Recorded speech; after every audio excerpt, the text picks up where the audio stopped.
Hancurkah ekonominya? Enggak. Baik, kita lihat.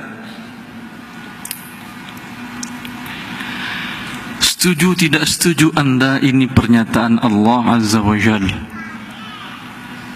Kata Allah, yamhaqullahu riba wa yurbis sadaqat.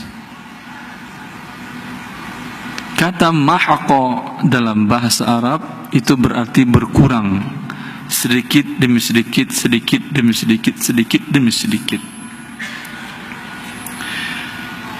Dikatakan dalam bahasa Arab, mahaqal qamar, bulan itu hancur atau habis atau berlalu. Apakah langsung dia tadi malam bulan purnama, besok langsung hilang? Begitu? Tidak. Itu kata mahaqa. Pelan-pelan, pelan-pelan. Allah sifati bahwasanya riba hancur dan habis dan bawa kepada krisis. Firman Allah Jalla fi'ula ini. Salah seorang pakar ekonomi Islam, Profesor Dr. Rafiq Yunus al-Misri, dalam buku beliau tentang riba, beliau menjelaskan ayat ini mukjizat.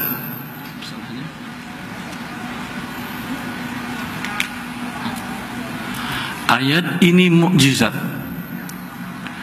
Allah jelaskan kata dengan menggunakan kata mahaqa, sangat cocok untuk bagaimana riba menghancurkan mata uang.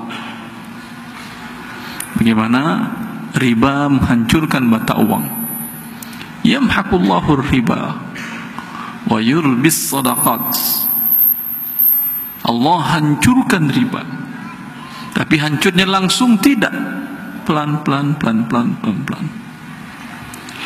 Dijelaskan oleh Dr. Rafiq al-Misri dalam buku beliau bahwasanya ayat ini sangat tepat menggambarkan bagaimana inflasi terjadi dan menghancurkan mata uang. Inflasi terjadi pelan-pelan setiap tahun 0,5%, berkurang daya belinya 2%, 5%, kadang 3%, kadang 7%. Dan teori inflasi dari zaman semenjak manusia membuat teori inflasi sampai sekarang. Coba, siapa yang pernah belajar ekonomi?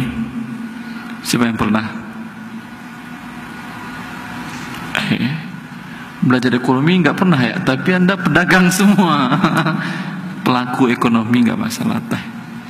Semua teori inflasi mengatakan bahwasanya yang menyebabkan terjadi inflasi adalah riba. Bagaimana riba menyebabkan terjadi turunnya daya beli uang? Bila seseorang meminjamkan uang 1 miliar, nanti setelah 1 tahun bayar tambah 23%, berarti 1,23 kan ya? 1 miliar 230 juta. Dari mana dia dapatkan 230 juta itu? Si pemilik uang mengatakan itu kan dia bisa untung sebanyak 500 juta atau mungkin 1 miliar bisa untung. Bagi dia 230 juta itu kecil. Itu kalau untung iya kecil. Tapi apakah ada jaminan ketika Anda memulai suatu usaha pasti untung? Ada? Jawab, siapa yang pengalaman bisnis dagangnya di Tanah Abang sudah sampai 30 tahun? Ya, 30 tahun dagang di sini berapa siapa? Ya Pak. Apakah terus untung Pak?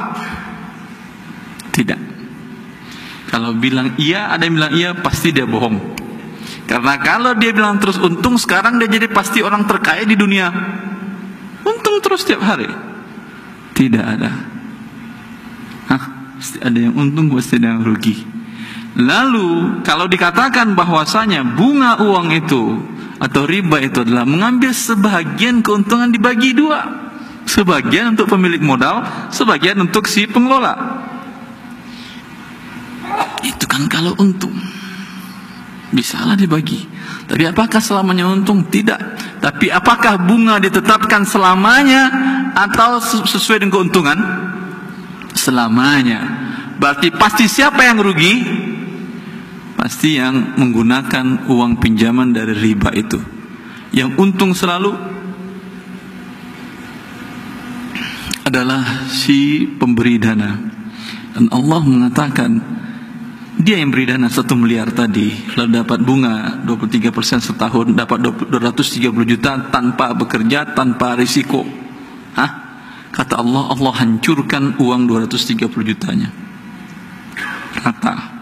Sampai pun modal pun hancur. Biasanya begitu atau tidak? Anda yang mulai usaha dengan pinjaman riba, jangan berpikir pernah akan kaya. Berpikirlah kapan Anda akan dikejar debt collector. Karena Anda menentang Allah yang membuat langit dan bumi ini, yang membuat kaedah. Yamhaqullahu riba, Allah hancurkan riba itu. Ustaz, Amerika nggak pernah dikejar debt collector. Kata siapa nggak pernah dikejar debt collector? Coba saya tanyakan, utang negara terbesar di dunia negara mana? Amerika. Iya.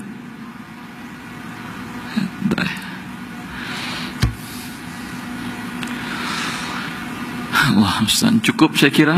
Sekarang bila Anda inginkan kekayaan dan rezeki dari Allah, dari berusaha tadi, jangan pernah dekati riba. Dimulai dari awal permodalan, kurang modal, ingin tambah modal, atau ingin jual aset, jangan pernah menggunakan sistem riba. Emang apakah ada cara lain, Ustaz? Ya, kalau Allah mengatakan bahwa riba tidak bisa dijadikan solusi untuk ekonomi, pasti ada cara lain. Pasti ada. Kalau gitu tolong ajarkan kita, Ustaz. Salah sendiri. Anda dari kecil sampai dewasa sampai tua diajarkan hanya bagaimana cara pinjam uang ke bank riba. Tidak diajarkan bagaimana cara mendapatkan modal yang sesuai dengan syariat Allah Jalla fi'ula.